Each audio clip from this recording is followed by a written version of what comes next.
আজ এই বাংলাদেশে এখন আলেমে আলেমে সব দুশ্মনী চলছে, আর জালেমে জালেমে দোস্তি চলছে।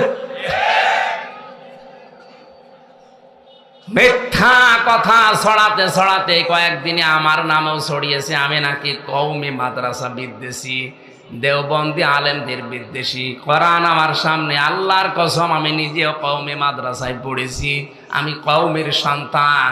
কোন কারণে আমি কওমি মাদ্রাসার বিরুদ্ধে যাব? ওলামায়ে দেওবন্দের বিরুদ্ধে কোন কারণে যাব?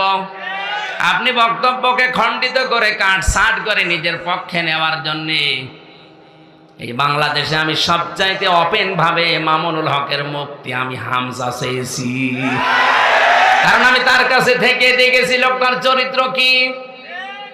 তার ভেতরে ইখলাস আছে, তার ভেতরে ইলম আছে, সে লোকটা মুহাক্কিক আলেম। আর উল্টা পাল্টা ছড়িয়ে আমারে আপনি কওমি বিদ্বেষী বানিয়ে